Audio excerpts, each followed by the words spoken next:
Unmute myself. Well, good evening. My name is Brooke Green. I'm the project manager for Ada County Highway District on this particular project from Taft. So I will quickly just want to take a moment and share my screen, and then I'm going to talk about some of our other teammates who are with us. Let's give a few minutes. I think we've got some folks still joining us. All right, fabulous. Well, I do want to thank all of you guys for spending your evening with us. This is just going to be a 1 hour meeting, and I promise I will stick to that. The first portion of our meeting is just going to be a quick overview of what you guys can anticipate in today's meeting, talk a little bit about the project itself, and then I'm going to walk us through the alternatives. What you're looking at tonight should look familiar, as many of you, if you haven't already, there's a survey link online where you can go and actually walk through this at a slower pace and answer the surveys. But what we wanted to do is really just have that one-on-one opportunity to chat with you and to go through each one of these alternatives a little bit more in depth. But before I get started, I do want to introduce a couple people on my team who is with us today. So from ACHD, I'm Brooke. I'm the project manager on this. I'm in the planning division. In addition to our other planning folks, we've got Meg. Meg is our bicycle coordinator. So she's the one that looks to all these projects as they pertain, how do they enhance it for bikes and pedestrians? In addition to that, we have Colby. Colby is our engineer who is assigned to this project, and he's also the supervisor of the engineering department. In addition to that, we have our consultant parametrics, Kristen, who is helping significantly on this project. And lastly, we do have a City of Boise representatives who do sit on our project team. So I just want to quickly just kind of go over what brought us to this. So Taft Street between Sycamore and 36 was identified for enhancements for pedestrians and cyclists. In addition to that, for traffic calming, and I want to speak to that briefly. Traffic calming is really where we go into a street and we look to means to slow people down. So you have a very interesting street. Taft being what it is it's 25 miles per hour, 2 lanes, but the widths along your street vary significantly. So on the west end, you've got approximately about 22 feet, whereas on the east end, you've got about 36 feet. So it really is a street that has its own personality throughout the whole corridor. And what we want to do is come in there and put some continuity there and explore options to be able to put bikes and pedestrian facilities. But before we do that, it's important that you guys participate. Everything that we're putting forward today as alternative options, they're just alternatives. And we haven't made any decisions whatsoever. What we want to do is engage with you and see, can we massage these alternatives into something that will work for your neighborhood? So I really want to quickly talk about what brought us here and what we heard. So we did come out to you guys early in December, and we put out a survey to say, what it is about Taft Street that's important to you. And one of those first questions we asked is, how do people use Taft Street between Sycamore and 36? And you're going to see it listed right there. 265 of the respondents said they lived nearby. Several of you use it for running and shopping. Several of you guys use it for recreating. We also wanted to kind of jump into what types of transportation. And what we're really hearing from folks is, we want a quiet neighborhood street, while at the same time, we really want bikes and pedestrian facilities. So what you should see right now is a question before you, because I want to hear from those who are attending today. That question is, how do you primarily use Taft Street? So while you may have answered the survey back in December, we want to get a general idea of who is online. And so if you wouldn't mind taking that survey really quick. And as you do that, one last thing I think is really important is, does Taft Street need improvements? 270 of you actually said yes, and 17 did say no. So that is kind of where it brought us to this point today. In addition to that, I want to just quickly talk about that survey. What is it? What does that perfect street look like? Oh, my screen is not sharing. I'm sorry. I'm not sure what happened. Okay, let's try this again. Okay. Well, I appreciate the feedback. I don't think any of you guys have seen any of these surveys. And so with that being said, I'm quickly just going to recap what it is I talked about. This is actually on the link that was sent to you, and you may have already gone on and taken a look, but this is what we heard from each of you. And quickly recapping, I'm not going to go through the questions that were just asked pertaining to how you use Taft Street, but I do want to highlight what brought us to this moment, and that is, does Taft Street need improvements? In that survey that we participated back in December, 270 of you said yes, whereas 17 of you said no. So it's clearly clear that several of you guys would like to see some sort of bike and pedestrian facilities on the street and some sort of traffic calming, and that's where we are today. In addition to that, I just want to highlight some of the other things that said, like, what would be a perfect street for Taft, where several of you said continuous sidewalks, bike lanes, traffic calming. So what you will see as alternatives is us taking all of those recommendations into consideration. So there should be a poll that was answered. I'm not sure if it has come up yet or not. That is the first question we asked. The second type of question we'd like to hear is, what kind of transportation do you typically use on Taft Street? And that question should show up in the Q&A.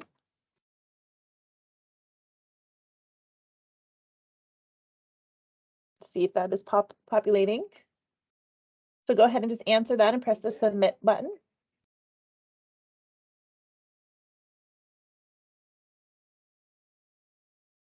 And we should see that show up. Let's see. And there's the poll. So currently, those who are actually on the call this evening, it seems as though several of you do use it for just general transportation, bicycling and biking are at 25%. I do want to thank you guys for participating in this. And so I ask these questions because it's going to give you an idea of how I'm going to ask the questions as we go through the actual presentation itself. So these were kind of some questions to get you geared up to what to expect. So in the next conversation and the next pieces, I'm going to talk about kind of how we came to this alternatives development. So as you mentioned in the surveys itself that took place in December, several featured words were identified as must-haves.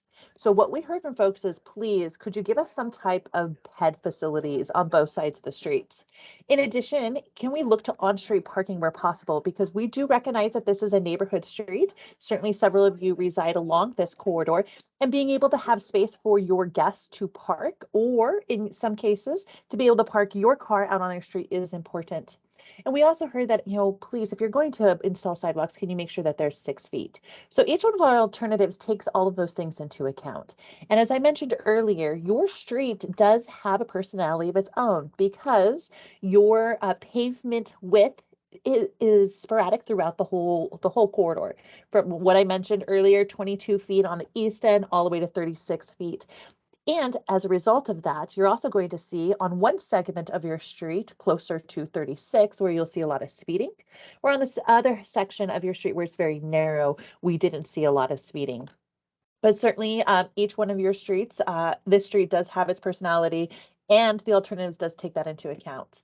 So in the following next slides, I'm going to go through each alternative. And at the end of each alternative, I'm going to ask a series of questions. So let's start with alternative 1. So alternative 1 was bike lanes and sidewalks with on-street parking on both sides. What did that look like? 6-foot sidewalks, on-street parking, 5-foot bike lanes, bulb outs. And I'll speak to bulb outs here in a moment, and 10-foot travel lanes. So this is what your beautiful street looks like today. And you're going to see that it certainly has that rural feel in an urban environment. But what you also see is a lot of parking that's already currently in existence. And in some places you see the sporadic sidewalk that is already in place. The proposal that we're suggesting for alternative 1 looks a little like this. And so you have got your sidewalk completion on both sides. You have parking, as parking was indicated, is incredibly important. You have bike lanes, and you have that 10-foot travel lane.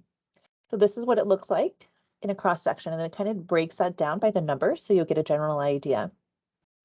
However, I do want to kind of step a little bit further because you, like I mentioned, you have 2 different corridors. So this is actual from Sycamore to Plum, and that's that very narrow spot. And then you have Plum to 36, which is where that area gets a little bit wider. And you're going to see it's reflected here as well. One of the things that I do want to highlight is what is that going to look like throughout the whole corridor. And as I mentioned earlier, you can revisit our website, this link, to get a little bit, spend a little bit more time going through each of these. But this is what it looks like. So you have got Sycamore. And one of the things we want to highlight about Sycamore is we did close up this radius. And so we heard from several of you that a lot of folks will come through this corridor. They'll make this turn in their cars, at a very high rate of speed, and they'll continue along. This is the narrowest segment of Taft Street. And as a result of that, you're going to see that there is no parking. And currently, as of today, there is no parking out there as well. But you're also going to see that we did put in what we call a little bit of a chicane, where we shifted the road a little bit. A chicane is another tool in which we use to slow vehicles down. And in this case, it enabled us to go ahead and ensure that we could put the sidewalk installation in there as well. Property impacts are important, and we recognize that through this whole corridor, the property lines differ, and the right-of-way lines differ. And so I want to highlight between Hawthorne and Sycamore, right-of-way widths are at the narrowest and approximately 30 feet. And then the rest of the corridor, it varies anywhere from 50 to 55 feet. And outside of Woody Drive to the west, it is over 90 feet. So as I mentioned, this street has its own different personality, and with that personality is several different widths throughout the whole corridor. What you see here is the yellow is the parking, the purple there is the actual bike lanes, and you're going to see bulb outs. And bulb outs are a traffic calming tool in which we use. And what it does is we actually physically change the road itself to be able to, create some friction for folks to slow down. So this is Taft Sycamore Drive to 36. And then this is the following segment towards 36, and you're going to see that continues. But something I want to highlight is this segment right here, as this is the widest segment of Taft Street. And what we wanted to do was actually narrow this up. And so what you'll see is we brought the road in, and that is so that way we can close up this space and not make it so wide, because this is the segment where a lot of folks, when we did the survey, a lot of folks were telling us, cars would just drive incredibly fast through this and they would actually run the stop sign. So we did want to highlight that as one segment that you're going to see in all of these projects. So this is alternative one. At this point, I'd like to ask a series of questions. And so please prepare yourself to answer to the poll. The first one is, what features of alternative one do you like? Designated bike lanes, on-street parking on both sides, bulb outs, narrow travel lanes, or sidewalks. And if you can just go ahead and click your preference. I see that there is a hand raised. If you have a question, if you wouldn't mind answering it in the Q&A, we'll be able to answer back.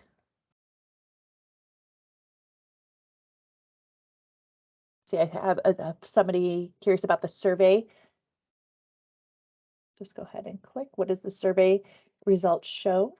Susan, I see that you have your hand raised. Would you mind answering, asking your question in the Q&A? And I do have a team that is answering each one of these as they come up. So let's see, we're going to go ahead and just submit. And so what we're seeing so far is designated bike lanes is certainly the front runner. Sidewalks is 50% of those who are attending this evening certainly appreciate the addition of sidewalks to this. The narrow travel lanes certainly is something that will provide that level of friction to slow cars down. And bulb outs is certainly something that is a front runner as well. I see another hand is raised. If you have a question and you're not getting it answered, please put it in the Q&A. I can't tell who's, so I think it's Chantel and Gary, both of you guys have your hands raised. If you could use the Q&A to ask your questions, we'll have our teammates get on that. All right, so that wraps up alternative. I'm sorry, we have a couple more questions. The second one with alternative one is, what concerns about alternative one do you have? And I'm going to quickly allow a moment for that survey to get populated. So this would be question 2 for alternative 1. It's, what concerns about alternative 1 do you have? And I'm not seeing that survey populate.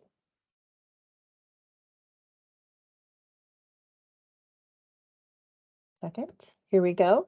So what concerns about alternative 1 do you have? Is it the property impacts? I'd like to see more protections for cyclists, the narrow sidewalks, or the narrow travel lanes. Give a moment. I see that there's still some questions, some hands raised. If you're not getting your answer, let me see. Let's go ahead and click and we'll see what we've got here. So we have several of you to indicate the narrow sidewalks are a concern, the narrow travel lanes, and certainly property impacts is listed there as a concern for alternative 1. So that wraps up our questions for alternative 1. Just to give you an idea, all of these questions and these responses will be tabulated at the end, especially after we have our second open house, and we'll share those with our responses when we do release the survey and when we do a follow-up to this. With that being said, I'm going to go ahead and go back to the story map itself and walk us through alternative 1. So walk us through alternative 2. Alternative 2 is sidewalks and multi-use pathway with on-street parking only on the north side. Some highlights of this alternative is 7-foot sidewalks on the north side, on-street parking in some locations. And I say some locations because the installations of bulb outs do limit some on-street parking locations. It also includes a 10-foot detached multi-use pathway on the south side. And as I highlighted earlier, those bulb outs that does provide that friction for traffic calming. Again, here's your beautiful street as it is today. And once the installation of the projects itself, if this alternative were to be applied on this corridor, you're going to see the multi-use pathway, and it's here on the south side. And this is the space, of course, that we would encourage cyclists to utilize. And it's something to note, when we put multi-use pathways in, we're looking to be able to install facilities that are for all ages. Multi-use pathways are more or less comfort for children oftentimes, or maybe families who are going out for an outing. When we also look to make these types of installations, we're not necessarily building for that, commuter cyclists, the cyclists who are already comfortable utilizing the road. We have to take into account what kind of facilities enhancements can we make that is for all ages. And so the multi-use pathway certainly appeals to those families or those children. In this, you've also got that continuous sidewalk through the whole corridor on the south side. The parking, which we heard from those who reside along the street, is incredibly important. As we did do some observations, parking is used. So we do recognize that that is already a use that's occurring. So just walk us through from Sycamore to Plum. And so this is that narrow segment along Taft. If you're familiar with it, you come around that corner off of Sycamore, incredibly narrow. You have the installation of sidewalks, multi-use pathway, 10-foot travel lanes. And continue that along from Plum to 36, where, as I mentioned, it gets a little bit wider. So you have the sidewalks, the parking, the travel lanes. But what you also see here is that 3-foot buffer. Where that space gets wider, we do put in a buffer. And then, of course, you see that 10-foot multi-use pathway. To give you an idea from the air what that potentially could look like, you're going to see the yellow is the multi-use pathway. The parking is designated in a lighter shade of yellow on the north sides, and you'll see the bulb outs being reflected here as well throughout the whole corridor there at Tamarack. You're going to see that there is a four-way crossing at that location. I also want to highlight for those who are taking a look at this, the property line throughout this whole corridor is that blue dash mark. So I do want to highlight. And so when you look to those and you take a little, you take a little bit extra time going through this, that you do take that into account, where that property line is. So continuing along to the wider segment of Taft Street, Sycamore to 36, you're going to see that continued parking on the north side, that bulb outs. Again, back to that location where it's incredibly wide, where we narrowed up the street to prevent people from speeding. And then you've got the multi-use pathway that continues all the way to 36th Street. We do recognize that the bike facilities on 36th Street are different than what we are proposing here. And as a result, in the final rendering that we do put forward, we will be looking to ensure that that continuation, folks getting on the multi-use pathway can easily transfer to the bike lanes. So that takes care of alternative 2. I do now want to look to you to go ahead and do the poll itself. Let's see if we can go ahead. This same questions apply to this one as well. On alternative 2, which of those do you like? Do you like the multi-use pathway on the south side, sidewalks on the north side, on-street parking, bulb outs, or the narrow travel lanes? So I'll give you just one moment to answer this. And you'll notice that I'm answering it, but we will remove those. Mine will be removed from the tabulation at the end. And so that way I can see what you guys are saying. So if I'm clicking on here and you're seeing me click on it, it's not necessarily because I agree. It's because I just need to be able to see the final. So I'm going to just go ahead and say bulb outs, submit it. Give you guys a moment to have the results shared. And it seems sidewalks certainly is a front runner on this. People appreciate the fact that continuation of sidewalks, multi-use pathway is certainly up there with the installation of bulb outs. And then again, you have got on-street parking on the north side and then the narrow travel lanes. And if you still have your hand up and your question isn't getting answered, again, use the Q&A. The chat does not work. We turned the chat off. We are asking that you use the Q&A. So if you haven't done that, so please go ahead and take a look. I've not seen any polls show up yet. Joni, have you, okay, I see your comment, Joni, about you haven't seen any of the polls. Okay.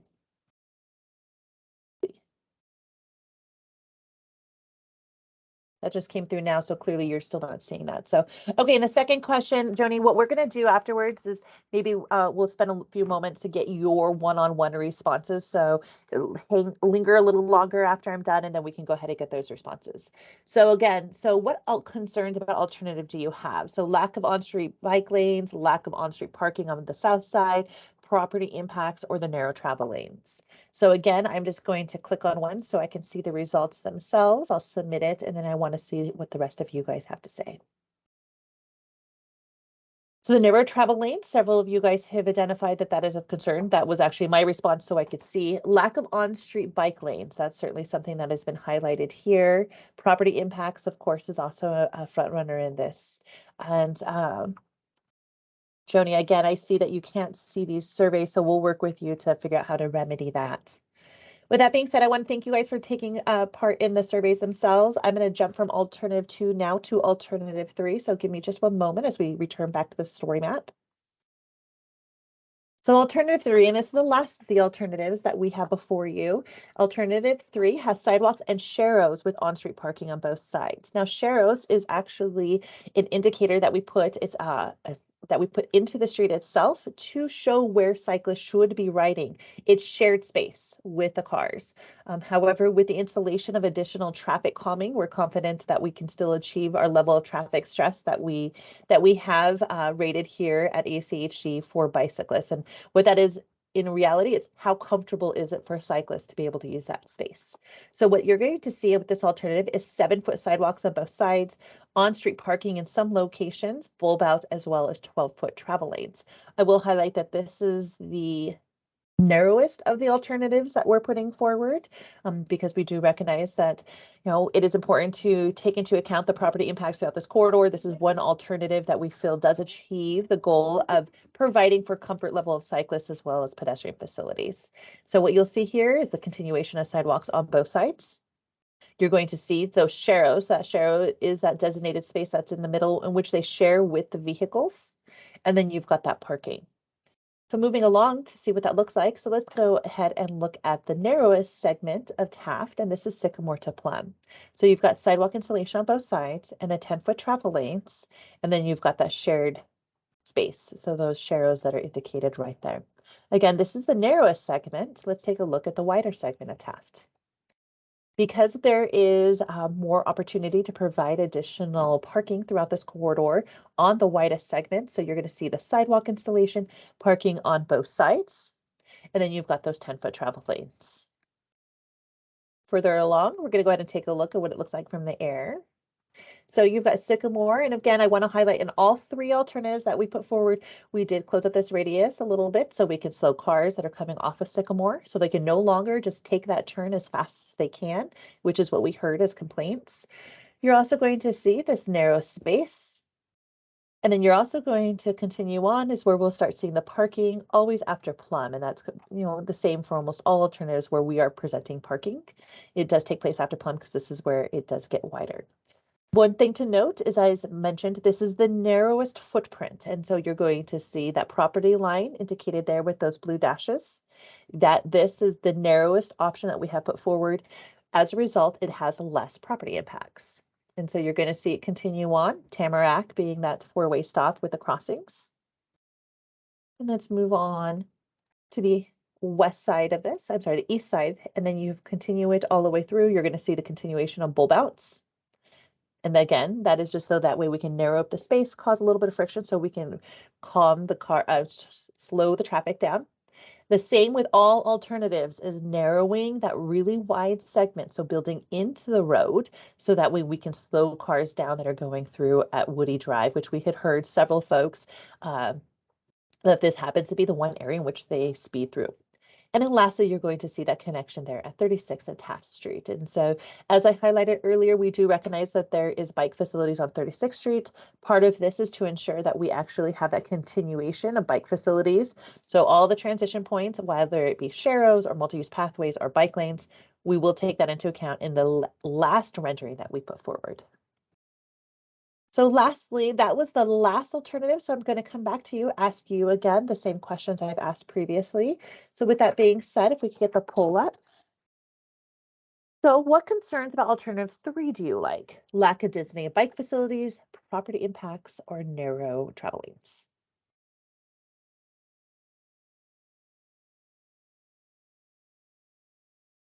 In a moment, as I always do, I'm just going to answer one of the questions so I can see it.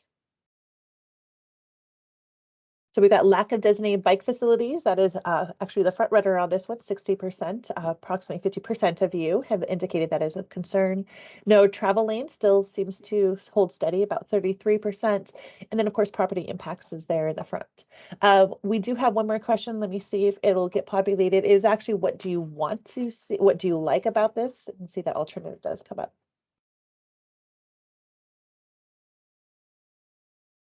Give it a moment if that question's there.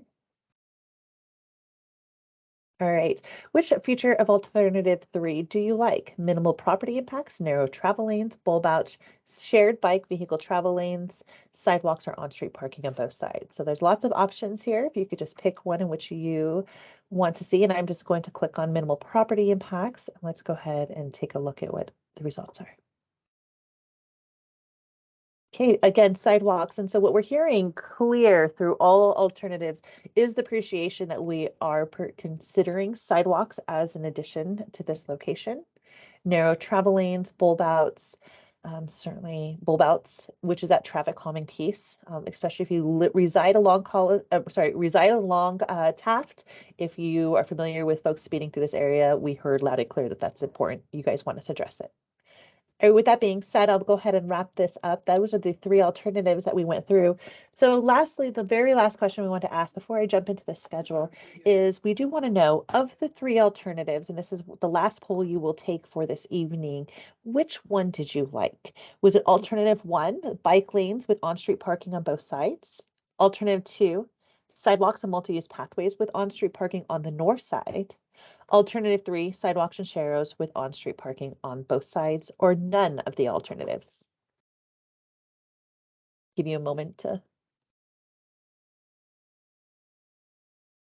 And I'm just going to click none of the alternatives. And I'm tracking which ones I answered so I can remove myself. And let's go ahead and see what you guys had to say. Okay. So it seems as though alternative 2 is the front runner here with 67%, and that's the sidewalks and the multi-use pathway with on-street parking on the north side. And so we have second behind that. You have the alternate 1, which is bike lanes and sidewalks with on-street parking. If I remove myself from the none of the alternatives, that would shrink that down a little bit. So with that being said, we are going to capture all your responses and certainly have an opportunity for us to tabulate these when we have the next open house, which will be later this evening. With that being said, I just want to return back to the story map, wrap it up a little bit, and see if there's any Q&A questions that are still outstanding or any additional questions you may need us to answer. So with that being said, as I mentioned earlier, this story map is available online. It'll stay open for 1 more week, and we want to encourage you, while you may have participated into this evening's meeting, I want to encourage you to go back and take a look. Maybe go through these a little bit slower, take a look at how the property impact lines are, really get a general idea of each of these alternatives. As we mentioned, we don't have our minds made up. It's certainly going to be the public and your engagement that's going to help us determine what is the appropriate alternative. The project schedule is before you. We started this back in December where we had our public survey. Spring, we did a lot of the alternatives developments. We went and looked at a lot of the data. Summer is where we're at. So it's this engagement, this public involvement that we're going to reach out to you, encourage you guys to participate. I will tell you that the three alternatives, we are going to narrow it down, and ultimately we will go in front of the commission with a preferred alternative. And that is also another opportunity for you to participate. So while we may put forward to the commission an alternative for consideration, ultimately it rests with the commission to make a decision whether or not that they want to adopt it. So while you are participating this evening, while you have participated in the survey itself, we have a long ways to go before we have an adoption, but you also have several other opportunities in which to participate. Once we determine what the appropriate alternative is moving forward, we'll certainly email you, we'll communicate with your neighborhood, we'll also indicate when that public hearing will take place. So we encourage you to come back and visit with us should there be some concerns.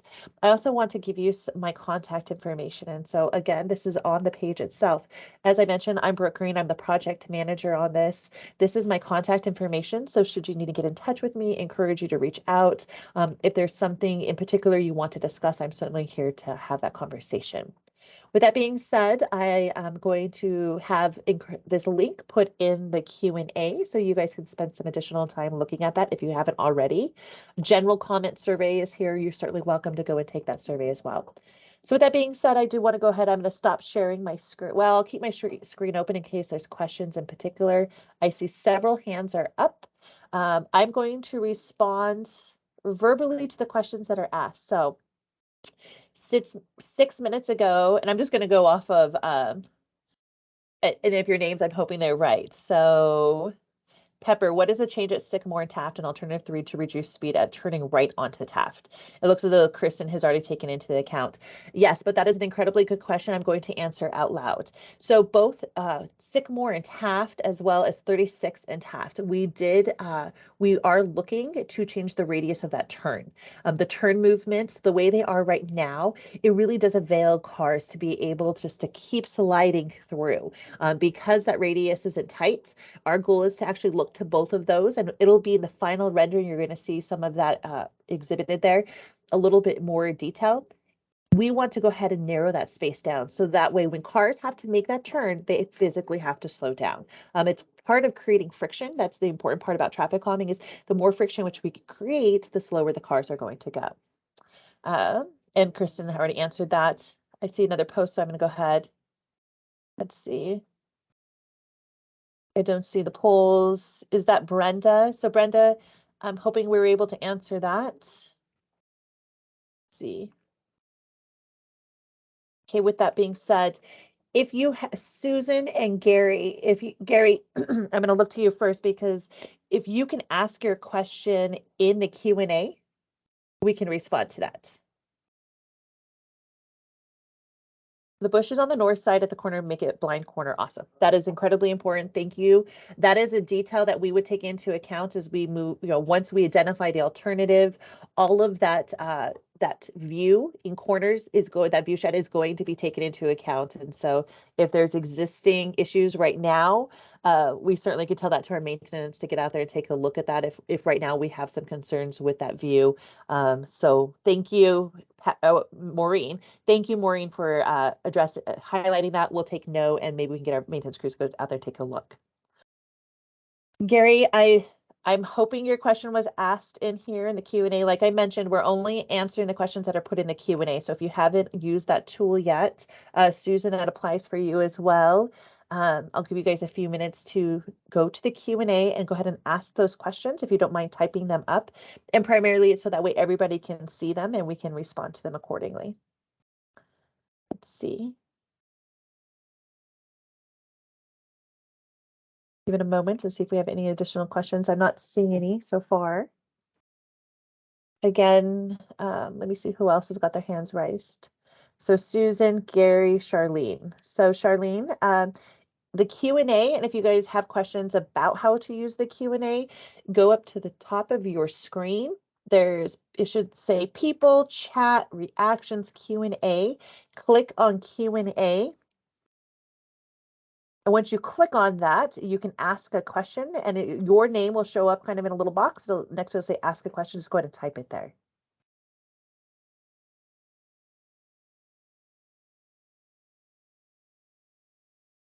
Okay. I'm not seeing any additional ones, but I am seeing people's hands raised. So let me see if there's something I'm missing. So if we don't have the ability to unmute you.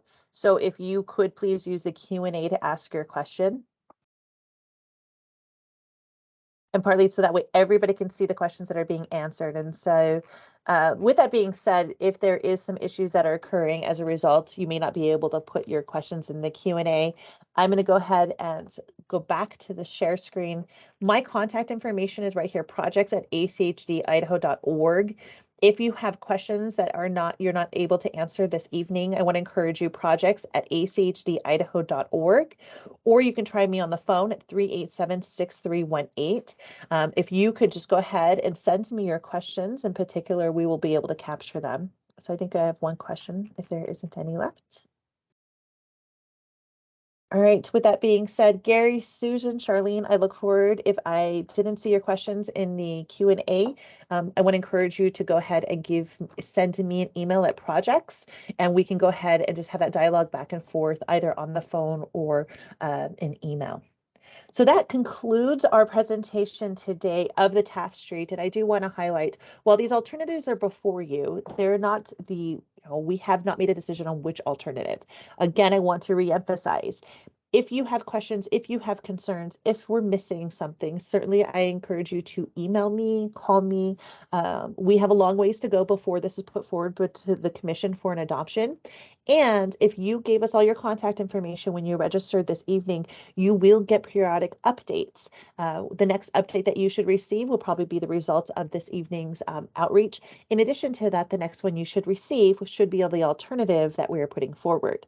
Again, we recognize that this is a neighborhood street. It's incredibly important to many of you. We also recognize that there's several attractors along this corridor. You have got the elementary school, certainly where people are walking. This is a walk to route school. So we know that a lot of kids utilize this space to get around. We also, a lot of people use this space to just get out and recreate.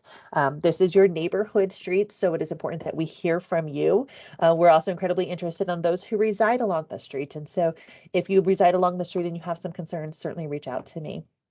So with that being said, Gary and Susan, Charlene, where I wasn't able to see your questions in the Q&A, I want you to reach out to me personally, and I'll do everything I can to answer your questions. With that being said, if there aren't any additional questions that are highlighted within the Q&A itself, which I'm just pulling through, it seems my team has been answering these questions through.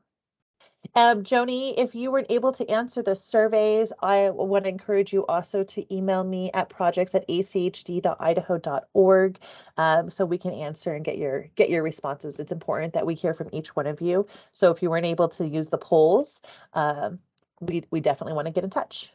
So. All right, with that being said, this concludes my presentation. Get back and take a look at that link, spend some time online perusing through the alternatives. We are not finalized. We have a long ways to go, as I mentioned, before the commission adopts this. Your participation is going to be incredibly important. So with that being said, this concludes the presentation this evening, and I will keep it open for the Q&A for a few more minutes. Oh, I have a few new posts. Thanks. I will answer the online survey. Thanks for the meeting. Thank you, Joni. Thank you so much. I look forward to seeing your responses. And with that being said, we'll go ahead and conclude this presentation this evening. Thank you so much. If you are interested in participating a second time, certainly you're welcome to join us again at 6 o'clock. To my teammates, thank you guys for participating as well. And for everyone else, log online and answer the surveys or reach out to me should you have any additional questions. Have a wonderful evening. Thank you.